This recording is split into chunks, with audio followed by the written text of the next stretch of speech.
만나면 좋은 친구 MBC. 숫자 뒤에 감춰진 비밀을 찾아라 예산 추적 프로젝트 빅벙커에 오신 여러분 환영합니다. 우리가 낸 세금이 어디에 어떻게 잘 쓰이고 있는지 날카롭게 늘 추적해보는 그런 시간인데요. 오늘은 그중에서도 아주 특별하고도 뜻깊은 시간을 마련해 봤습니다. 어떤 시간인지는 잠시 뒤에 설명해 드리겠고요. 이분 오신다고 그래서 참 진짜 어떻게 변하셨을까 굉장히 궁금하고 참 설레고 그랬는데 막상 보니까 그때랑 똑같아요. 정창수 소장님 반갑습니다. 네, 반갑습니다. 예, 아유, 오랜만이에요. 네, 스타팅 멤버로서 항상 방송을 지켜보고 있었습니다. 예. 자, 정 소장님 이렇게 1대 예산감시위원이자 예산감시위원 조장이었다면은 우재영 박사님은 이제 2대 그리고 이제 천영길 기자님은 3대 정도 볼 수 있어요. 네. 이게 이제 요즘 뭐 영화계에서 유행하는 말로 빅벙커 유니버스의 대통합 이런 느낌. 저희가 한 자리에 모인 이유가 있어요. 7년째 이렇게 예산을 추적하고 있는 빅벙커가 자, 오늘 방송을 마지막으로 그 긴 추적을 끝내게 됐습니다. 아, 참 정말 이 감정을 뭐라고 표현할 수가 없어요. 예. 아무튼 그동안 그래서 아낌없는 사랑을 주신 시청자 여러분들께 감사의 말씀을 전하는 시간, 그리고 좀 이 모든 걸 좀 정리해보는 그런 시간을 오늘 마련했는데요. 2018년 11월 그 시작했던 게 사실상 파일럿 방송이었거든요. 그게 어떻게 잘 돼가지고 저희가 지금까지 온 건데, 그때부터 해서 지난 시간에 방송된 총선 특집 방송까지 늘 저희가 외쳤던 오늘의 예산 총합입니다. 특별히 오늘은 제작진이 예산을 마친 분에게 상품을 또 준비했어요. 이런 일이 없는 프로그램인데 503조. 이런 식으로 얘기해야 돼요. 시원하게. 738조? 600조. 600조. 자, 빅벙커 마지막 예산 공개합니다. 1억 1,960만 원, 1,530, 1,570원입니다. 400억 5,100만 원입니다. 20억 765만 422억 5,443만 8천 원입니다.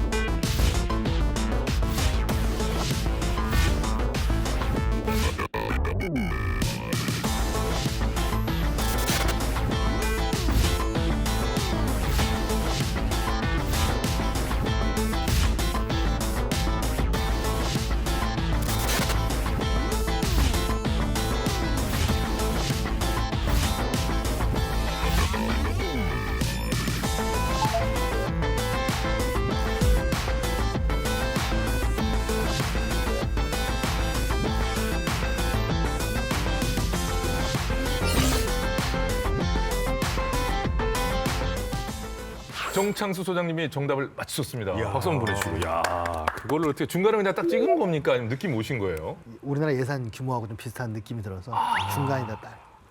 자, 상품 궁금하시죠? 텀블러. 이게 출연진들 사이에서 굉장히 늘 그죠? 하나 가져가고 싶은데 이거 녹화 어디서 제작을 했는데 보기만 하고 한번 놓고 가라. 가져가도 돼요. 네. 제작진이 숙제를 하나씩 이제 드렸을 거예요. 다들 해 오셨죠? 네. 예, 오랜만에 나오신 정 소장님이 예우 차원에서 먼저 얘기해 주십시오. 저는 이제 첫 번째 했었던 사례더라고요. 이 예. 시내버스 준공영제. 예. 그러니까 지금 사실은 이 버스 문제는 이제 거의 우리 생활에서의 복지 같은 걸로 다가오기 때문에 요즘 거의 무상 버스 이런 것도 많이 등장하는데 예.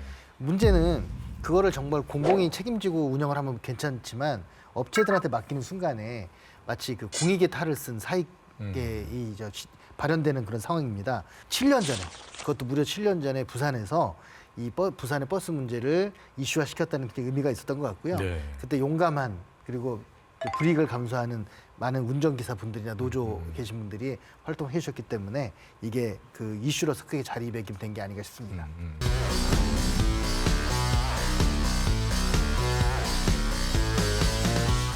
일단 저 세트 기억나시죠? 숫자 뒤에 감춰진 비밀을 찾아라. 야, 젊었다. 젊었네요. 젊었어요. 숫자 변태다. 이 이름이 허명이 아니었다.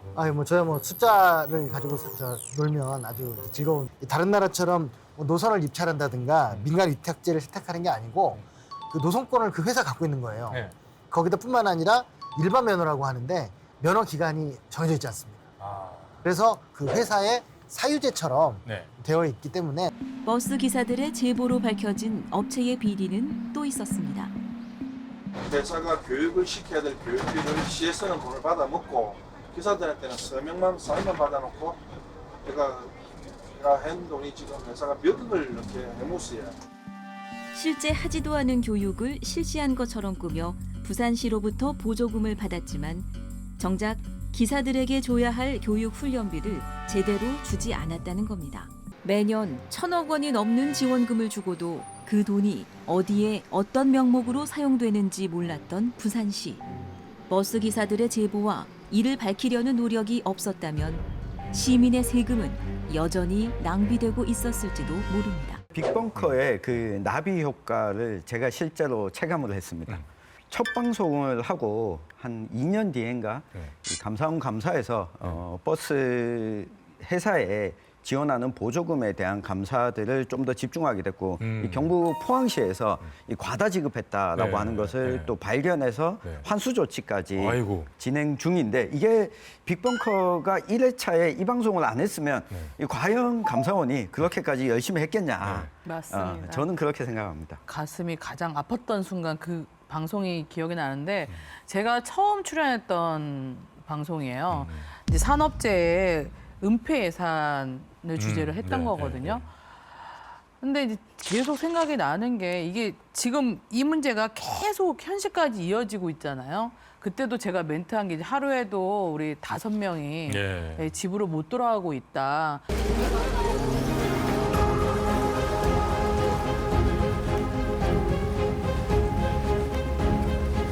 하루에 몇 명 다치는지 정확한 통계조차 안 잡힙니다. 이윤이 노동자의 생명값이다라고 하는 부분에 대해서는 어떤 동의할 수 없다.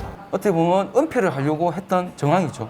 이걸 갖다가 산재 은폐 정황인데 행정기관에서는 노동청이나 근로복지공단에서는 아무 조치가 없습니다.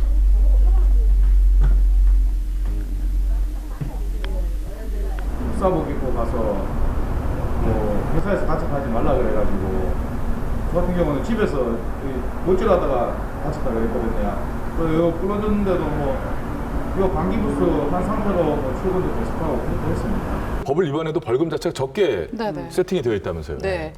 그 산업안전보건법 위반했을 때 받는 벌금이 어느 정도 되신다고 생각하세요? 그러게요. 지금 뭐 이제는 가늠이 안 가기 시작했어요. 네. 개인은 420만 원이고요. 네, 법인은 447만 원밖에 되지 않습니다. 일하다 다친 사람이 직접 자기 돈으로 치료받고 그걸 숨긴 기업은 들켜도 과태료 200만 원 정도만 내면 되고. 뭐 17개 전국 지자체 중에 11호 좀 되게 낮습니다. 죽지 않고 일할 수 있는 권리를 달라. 이런 어떤 음성들이 지금도 계속 들리고 있거든요. 그래서 저도 우 박사님과 좀 비슷한데요. 중대재해처벌법 편이 가장 기억에 남습니다. 이런 사회 질서는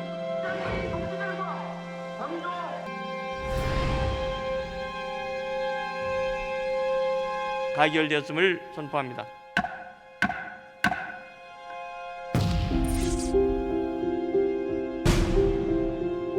사람이 다쳐 나가는 걸 봤을 때는 실효성이 있나 싶은 생각이 듭니다. 저희는. 네, 오늘의 예산 518만 6,570원은요. 사망 사고가 한 건 일어났을 때 한 건당 어떤 회사가 낸 벌금 뭐 이런 얘기죠. 예. 기업 입장에서는 뭐 안전을 강화하는 것보다 이 벌금을 내지. 처벌법 적용하기 전부터 이 법이 시행이 되면 이런 방법으로 피해 가십시오 하는 컨설팅이 나왔었고. 이게 뭡니까? 포스 마스크 장비를 쓰지 않으면 경기장에 들어가지 못합니다. 그렇죠. 이게 지켜져야지만 경기가 진행되는 것처럼 일도 안전관리 규칙을 지켜야지만 할 수 있도록 조금 더 많은 관심이 필요합니다. 이 방송을 녹화하고 나서 작년 추석 연휴 첫날 제가 산재 사망 사고 소식을 접하고 현장에 갔었는데 현장에서 만난 노동자들이 그런 이야기를 했습니다. 만약 중대재해처벌법 적용 대상 사업장이었더라면 더 안전한 안전장비를 설치했을 텐데 적용 제외다 보니까 조금 더 저렴하게 이 공사 비용을 아낄 수 있는 형태로 작업을 하다가 이 사고가 났다. 이야기를 했을 때 우리 지방정부의 수장들이 때가 되면 이야기하잖아요. 지방의 권한을 이양해달라. 지방분권 이야기를 하는데 이 산업재해나 중대재해와 관련해서는 지방분권을 적극적으로 실현 안 하고 있어서 이 문제는 관심을 꾸준히 가졌고 이후에도 계속 가져야 된다. 그래서 이 편이 좀 기억에 남습니다. 그리고 이제 산재를 막 은폐하잖아요. 이제 은폐하면서 우리의 그 세금, 네, 국민들의 세금, 건강보험료가 그쪽으로 막 다 이제 나가고 있었거든요. 그건 아주 깊숙이 취재를 한 거죠. 예. 그렇죠. 근데 MBC에서는 네. 처음부터 마지막 방송 205회 우리 중에서 유일하게 다 계셨잖아요. 그랬죠. 기억에 남는 예산 있으세요? 아, 저요? 이제 저한테 네. 여쭤보시는 거예요. 저는 글쎄요, 질문 받았을 때 바로 툭 떠오르는 게 경계선 지능인 편이었어요. 두 이제 아이를 키우고 있는 부모로서 감정이입이 되지 않을 수가 없었고. 항상 손가락질 받는 인생인데 이 사람도 또 사람이고 아무래도 일을 하고 싶은 사람인데 이게 안 돼 버리니까 너무 안타까운 마음이 세금도 되고 그냥 좀 그 뭐 사회의 그 일원처럼 그냥 평범하게 살고 싶은데 그게 안 되니까 너무 답답한 게 있죠. 나와 우리 아이를 이해해 줄 사람은 아무도 없다. 내가 찾아보고 내가 알아보고 내가 뭐 부모 교육도 가보고 저는 이제 뭐 발달 증진센터 이런 병원에서 하는 댐이라도 가보거든요. 뭐라도 하나라도 더 얻으려고 그러면서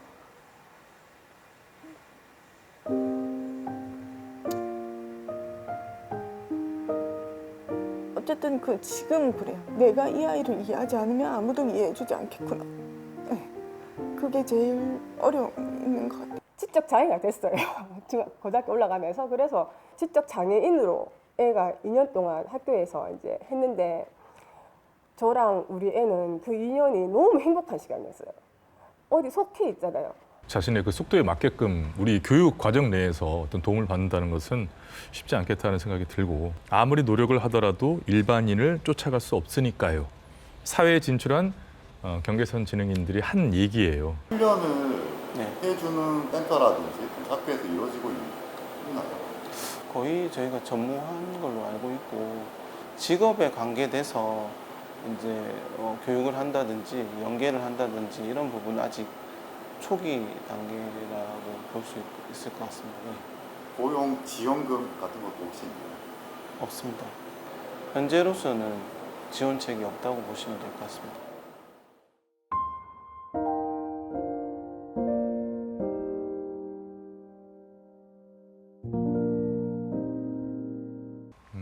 그 당시에 저기 조재영 기자께서 이런 얘기를 하셨어요. 선에 서 있다는 말은 위기감이 느껴진다. 선이 아닌 면의 개념으로 봤으면 좋겠다. 지능 지수에 따라 지원 여부가 달라지고 사람을 평가하는 건 위험한 사고다. 이런 얘기를 해주셨었는데 그 말씀을 듣고 드렸던 말씀이 그래 그 선의 면, 그것이 면이 점점 커지면 경계는 없어지는 거잖아요. 하나의 면이 되는. 그런 우리가 마음을 좀 가져야 되겠다 싶은 생각이 들었고 너무나 많은 수가 계시기 때문에 그 부모님들은 또 그러면 2배 아닙니까? 그죠? 네, 그렇게 생각해 보면 정말 너무나 속상해서 참 잊을 수가 없었던 것 같습니다. 예. 아무튼 저희가 다양한 그동안의 영역의 예산을 오랫동안 끈기 있게 이렇게 또 추적을 할 수 있었던 것은 많은 분들의 또 사랑과 격려가 있었기 때문이지 않을까 생각을 하는데요. 정말 상복이 많은 프로그램이기도 했어요. 그래서 지금 혹시 이게 저쪽 보이세요? 상들을 지금까지 저희가 받은 상이 2019년 한국방송대상 지역 시사보도 우수작품상을 시작으로 해서 지난해 부산 민주언론시민연합 3분기 좋은 프로그램 상까지 총 지금까지 33개를 받았다고 합니다. 자축의 박수 한번 보시죠. 예. 이 박수가 좀 약해진 이유가 있어요. 저희가 처음에 한 몇 개 받았을 때는 시끄러웠습니다. 저희가 와 막 하고 자 이제 보시면 여러분 뭐 이런 식으로 이게 다 상이에요. 여기도 한 페이지 더 있는데 이렇게 되니까 조용해. 그래서 제가 어느 날 분장실에 출근하면은 우리 PD 후배들이 얘기합니다. 선배님 이거 이런 상 탔으니까 알고 계세요. 이런 식이 됐었던 건데 저도 굉장히 그 사실 자체 기뻤어요. 너무나 제가 우쭐하고 다녔던 기간이었어요. 저희를 응원해 주시고 또 뜻깊은 상을 저희에게 주기로 결정을 해 주셨던 그 단체에 제가 또 그냥 일동 대표로 감사 인사를 드리겠습니다. 자, 그리고 오늘 빅벙커 제작진이 자기들만 상 받아가지고 미안해서 그런가 저에게 특별한 상을 좀 준비했다고 하는데 스튜디오에 숨겨놨다고 그러더라고요. 제가 찾아봐요. 아. 얘가 좀 수사. 캐비넷? 제가 이쪽으로 아까 올라 그러니까 약간 방해를 하더라고요. 아. 이런 데 있지 않을까. 여기 있네. 아. 일단 제가 챙길게요. 제가 챙겨서 상이 네 있습니다. 개면 우리도 자, 그럼요. 수상을 해야죠. 그래요? 자, 우선 자, 여러분 모르셨죠? 개국 공신상 와. 정창수. 이 사람은 빅벙커의 개국 공신으로서 빅벙커의 출발을 성공적으로 이끌었습니다. 빅벙커가 지금처럼 성장하고 자리 잡을 수 있는 토대를 마련해 주시었기에 이 상을 수여합니다. 이야. 와. 감사합니다. 생각도 못했네요. 이런 내용은 대본에도 없었거든요. 완전 깜짝. 그렇죠. 저하고 따로 준비를 다 한 거고요. 네. 우지영. 수학의 정석보다 더 뛰어난 숫자적 능력으로 예산감시위원회에 정석을 보여주셨습니다. 안경까지 따로 구매하며 정확한 정보를 전달하고자 노력했습니다. 아, 박수 너무 보내주세요. 감사합니다. 역시 생각도 예상계 팅커벨. 못했는데. 팅커벨, 팅커벨. 자, 계속해서 최고의 말맛상 천용길 빅벙커의 재간둥이로서 재간둥이 재간둥이 재밌다. 유쾌하고 참신한 멘트로 시청자들께 즐거움과 공감을 전하였습니다. 반고정 패널이라 할 만큼 최다 출연에 가까운 출연 횟수를 자랑하며 어려운 예산 이야기를 쉽게 설명하는 입담을 발휘해 주었습니다. 이거 세상에. 어휴, 감사합니다. 예. 제작비도 없다면서 이렇게. 네. 이거를 저한테 제가 어떻게 개국 공신 네, 얘기 개국 공신. 하시죠. 개국 예, 공신님. 또 스스로 하는 것보다. 예. 네, 아유 무엇보다 가장 중요하신 분이시죠. 그 빅데디상 배칠수. 위 사람은 빅벙커의 얼굴이자 진행자로서 시청자들과 제작진의 신뢰를 주는 존재였습니다. 믿고 맡기는 진행으로 편집 시간을 줄여 제작진의 워라밸을 지켜주었습니다. 아버지처럼 믿음직한 모습으로 7년 동안 변함없이 빅벙커를 지켜주었기에 감사의 마음을 담아 이 상을 수여합니다. 예산 추적 프로젝트 빅벙커 제작진 일동. 와, 빅데디. 아, 예, 고맙습니다. 아이고, 눈물 나네, 눈물 나 진짜. 아이고, 그러니까요. 여러분 상을 마음에 드십니까? 네. 네. 자, 그리고 사실은 이제 상을 꼭 받으셔야 하는 분이 계시거든요. 이분도 우리 정수정님과 함께 빅벙커 개국 공신이신데 지금 선거 관련 그런 출연을 못 하셨어요. 성함을 이제 거론하기도 또 이럴 수 있어서 이모 전 의원님이십니다. 감사의 말씀을 꼭 전해드리고 싶고요. 그러니까 저희가 카메라 앞에서 이제 말을 하고 마지막 어떤 그 앵커 역할이랄까요? 그걸 하는 사람들이라서 이렇게 저희가 상도 받고 이렇게 티가 납니다만은 사실 카메라 뒤에서 고생하시는 분들이 너무나 많으십니다. 우리 빅벙커 제작진이 정말 고생 많이 했습니다. 늘 제가 표현을 하려고 했지만 방송 중에도 얘기해 놓으면 또 자신들의 어떤 칭찬이라고 그러는데 편집으로 많이 날렸더구만요. 근데 저희가 우리 빅벙커 제작진을 역으로 인터뷰를 한번 해봤어요. 쉽게 카메라 앞에 또 나서는 사람들이 아닙니다. 카메라 뒤에서는 굉장히 쉽게 말을 합니다. 이렇게 해서 써야지. 이렇게 하지만 본인들이 카메라를 받았을 때 당황스럽거든요. 어떻게 하는지 한번 보도록 하겠습니다.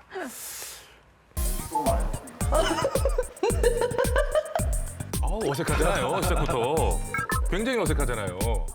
벙커만 6년째 하고 있는 나예리 작가입니다. 다른 프로그램이랑 이제 일을 하셨을 때 어떤 점이 좀 다른가요, 벙커는? 욕을 좀 많이 들어먹는. 다른 프로그램 할 때는 만약에 예를 들어서 맛집 같은 거 하면은 작가님 방송 잘 나왔습니다 하는데 저희는 방송하고 나면은 나예리 작가 이렇게 방송을 했어 두고 봐라는 연락을 많이 받는 그런 좀 힘든 프로그램이에요. 근데 다 팩트였거든요. 팩트였는데 무슨 나를 모욕했고 그다음에 여기서 더 파내면은 난 진짜 너희 고소할 거다 두고 봐라. 고소하겠다고 이제 말을 들으면 뭐라고 답하세요? 하시라고. 이게 우리가 잘못을 했으면 벌을 받는 건 당연한 거고요. 그리고 잘못을 안 했으면 벌을 안 받겠죠. 그래서 그게 막 정신 사납고 심적으로 힘들고 그렇게 하겠지만 그걸 노리고 그런 협박을 하는 거기 때문에 굴하지 않고 난 떳떳하기 때문에 하십시오라고 합니다. 2018년도 파일럿 처음 시작할 때부터 지금까지면 횟수로는 7년입니다. 빅벙커를 하면서 작가님 상을 되게 많이 받으셨잖아요. 어떤 이유 때문에 상을 많이 받으셨다고 생각하세요?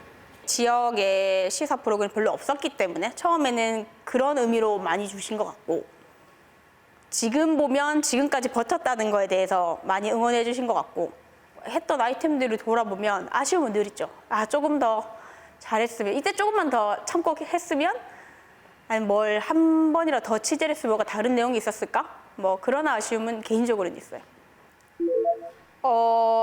아마 의원님들의 그 해외 연수 보고서, 그게 정말 태어나서 그렇게 많은 자료를 본 적이 없을 거예요. 프린트도 진짜 프린트 많이 해서 프린트하다 혼났거든요. 너무 시끄럽다고. 하루 종일 프린트하니까 아마 엄청 이제 수천 장을 봤을 거예요. 그게 제일 많았어요. 우리 연수 관련해서 시의원이니까 되게 설전을 벌이셨잖아요. 네. 보고서를 좀 열심히 봤는데 이게 여기서부터 보면 다 기사를 그대로 쓰셨더라고요. 현장감이 약합니다. 사실 그렇게 내용을 많이 알지도 못하고 이게 왜 전부 표절을 다 했노 이러면 할 말이 없어요. 왜냐하면 우리가 처음부터 이 공부를 한 사람도 아니고 제 연구 결과물이 아니지 않습니까? 이걸 가지고 외부에서 평가받는 것도 아니고 혹시 연수 결과 보고서에 레퍼런스 단 연수 결과 보고서 혹시 본 적 있으십니까? 네. 아니 그렇게 합니까? 시민들이 낸 세금으로 다녀오신 연수인데 그러면 시민들은 이 보고서를 보고 만족할 거라고 생각하세요? 혹시 시민들의 연수로 갔다 온 이 연수가 보고서로 평가를 받아야 됩니까? 정확하게는. 원래 저희가 연수를 가는 목적은 보고서를 잘 쓰기 위해서 가는 건 아닙니다. 좋은 의정 활동을 하기 위해서 가는 거고 좋은 의사결정을 하기 위해 역량을 기르기 위해서 가는 거죠. 그거 자체의 정당성에 대한 생각이 일반 시민들의 눈높이와 시의원들이나 구의원의 눈높이 자체가 다르구나. 사실 두 번째로 든 생각은 언론이 왔을 때 어쨌든 문을 열어주고 거기에 앉아서 비판을 들었다는 것 자체가 다른 문을 열어주지 않고 문전박대한 다른 의회들보다 다른 분들보다는 조금 고무적이지 않았나라는 생각도 사실은 들었습니다. 현장에서 해당 당사자한테 많은 질문을 던지셨잖아요. 기억이 나시는 질문이나 답변 혹시 생각나는 거 있으시나요? 그거 하려고 그러지. 그 고용 장려금으로 유흥업소 가셨죠? 그 아가씨들하고 성매매 하신 건가요? 고용 장려금으로 유흥업소 가셨죠? 지금 그 제가 물어보신 거예요? 네. 왜요? 그거 나중에 그거 다 들어가는 사람이에요?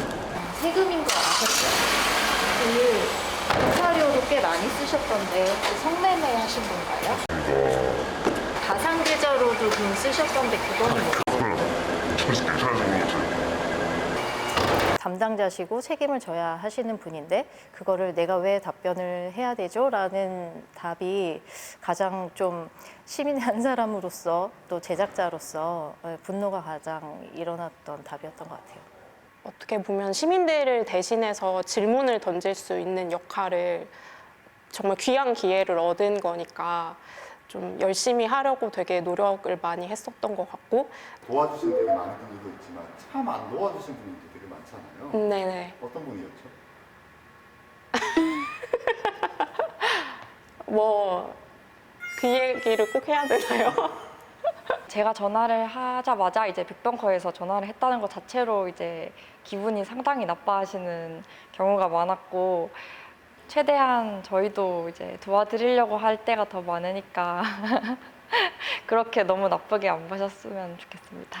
제작하시면서 이제 가장 큰 난관이 홍준표 시장이 이제 취재 거부 때문에 좀 곤란하셨을 텐데 1차적으로 정보에 대한 그 소스를 제공을 안 하니까 자발적으로 저희들이 이제 기본적인 요청을 했을 때 공문이나 이런 게 거절되니까 할 수 있는 유일한 방법은 정보 공개 청구, 일종의 정밀 저널리즘, 뭐 프리시전 저널리즘, 뭐 이런 이야기들 굉장히 선진국에서 하고 있는 취재 방식 이런 이야기들을 많이 공부했었던 것 같아요. 그게 실제 구현되는 것 같으니까 굉장히 저한테는 동기부여도 많이 됐고 뭔가 근거를 가지고 이야기하자. 제가 몰랐던 문제인데 이런 거 알게 해줘서 고맙다는 이런 댓글들 자기도 이 문제의 심각성을 이렇게까지 몰랐는데 알게 해줘서 고맙다 뭐 이런 댓글들을 볼 때 가장 좀 힘이 되지 않았나 생각됩니다. 주위 사람들한테 가끔씩 불러서 생리대 있냐고 하면서 빌려서 안 합니다. 안 하는 게 문제입니다. 예산 없다고요? 경기도 같은 경우에는 예산이 남아돌아서 이런 보편적 복지 차원의 생리대 지원 조례를 하느냐. 여성 청소년 생리대 문제 다룬 적도 있는데 생리대가 없어서 집 밖에 못 나간다는 이런 얘기를 들었을 때 이게 같은 시대를 살아가는 게 맞나 싶기도 했었고요. 빅벙커를 처음 기획하셨잖아요. 그 기획하셨을 때 목적이 뭐였어요? 예산이 안 쓰이는 곳이 없는데 그거를 모니터링하는 경우가 많이 없어서 그런 부분을 한번 들여다보고 싶었죠. 그리고 시민이 내는 돈인데 이게 어떻게 쓰이는지 우리 잘 모르고 있으니까 그걸 한번 살펴보고 싶었던 것 같아요. 그때 있었던 일화를 말씀드리면 아까 나왔던 그 원혜영 PD가 정규 편성을 하려고 하는데 좀 이렇게 내려오세요. 그래서 왔을 때 처음에 저한테 제안했던 게 24회였어요. 24회. 그래서 저는 두 말 않고 오케이 그랬어요. 왜 그랬냐면 24회를 어디 할 수 있나 보자 라는 생각을 했어요. 이게 못할 거라고 생각했어요. 왜냐면 예산이라는 것에 대한 저의 생각의 폭이 너무나 좁았던 거죠. 야, 무슨 예산으로 24회를 만들어. 말이 안 되지 않아? 라고 생각했는데 알고 보니 우리 삶에 우리가 낸 세금이 들어가 있는 예산이 연결되지 않은 곳이 없는 거예요. 오히려 그런 걸 찾는 게 힘들어요. 예. 그리고 또 우리 모두가 알아야 할 일이고 알아야 할 권리가 있고 수정을 요구할 수가 있는 것들이더라고요. 그래서 그런 것들을 한편으로는 빅벙커가 그걸 부추기는 거 아니야? 이런 생각도 제가 막 했거든요. 그런데 이런 것들이 없이는 나아지지 않으니까 이분들 얘기를 또 빼놓을 수가 없습니다. 매주 빅벙커를 빛내주시는 분들 바로 예산감시위원 분들인데요.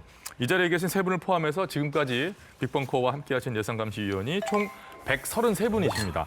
그만큼 다양한 분야에서 활동하는 많은 분들이 빅벙커와 함께 예산을 감시해 주셨다는 건데 이분들 중에서 우리 고정위원 제외하고 최다 출연 특별 예산감시위원은 누군지 생각나시는 분 누굴 것 같아요?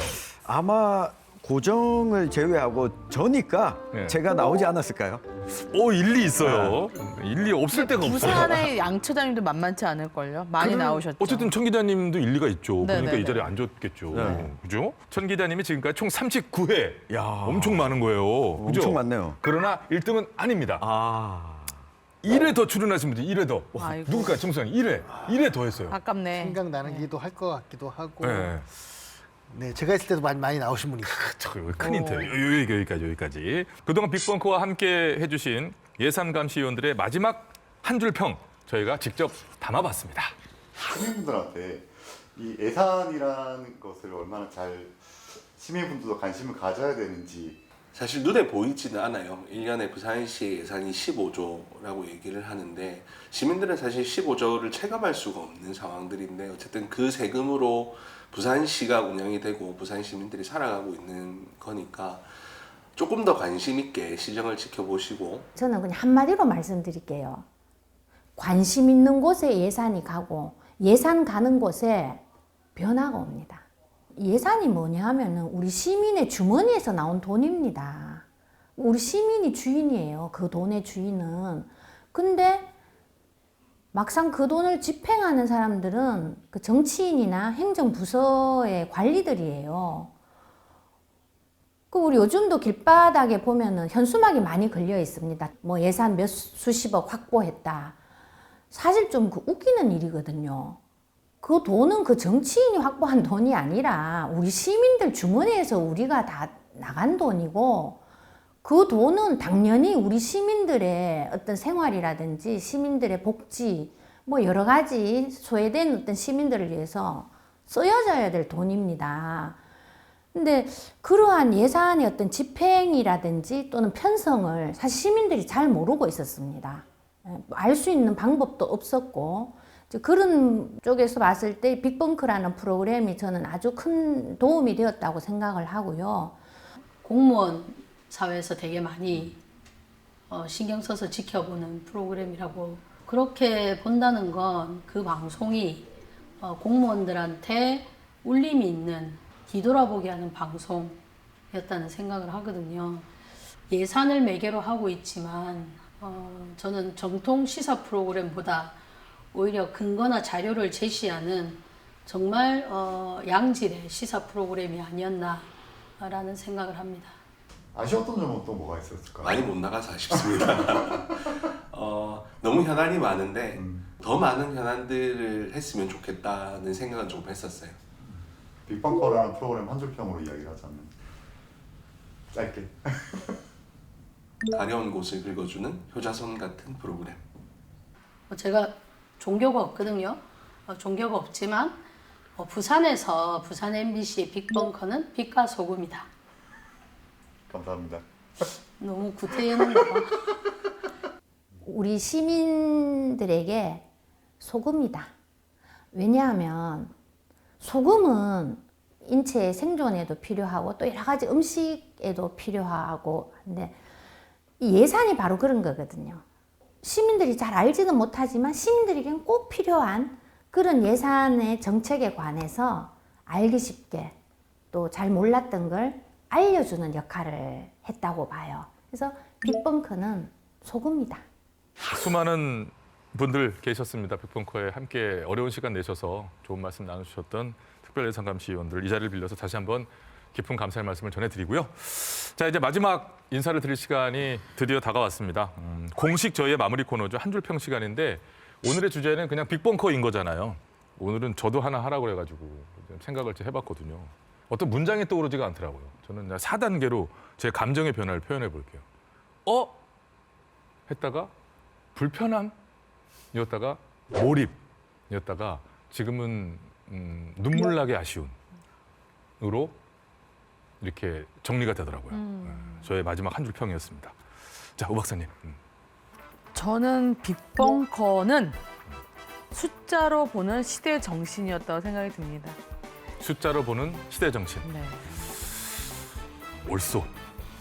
자, 청 기자님. 네. 누군가 미소 짓고 있다. 빅벙커가 종방하게 되면 예산을 집행하고 쓰는 사람들이 아우 잘 됐어 라고 할 텐데 끝날 때까지 끝난 게 아닙니다. 빅벙커는 길을 만들었고 역사가 되었다. 참, 저보다도 제작진들이 순간 소름 돋았을 것 같은데 너무나 멋진 말씀 주셔서 고맙습니다. 자, 늘 마지막에 이제 다음 시간에 새로운 예산을 또 잘 준비해서 찾아뵙겠습니다 이런 인사를 드리면서 저희가 마쳤었는데요. 그 말씀을 드릴 수가 없음이 이렇게까지 다가올 줄은 몰랐어요. 너무나 안타까운 마음이지만 또 끝은 새로운 시작이죠. 네. 시청자 여러분, 그동안 변함없이 격려와 응원 그리고 큰 박수 쳐주셔서 함께할 수 있었습니다. 끝으로 정말 큰 감사, 깊은 감사의 말씀을 올립니다. 여기서 모두 마치겠습니다. 고맙습니다.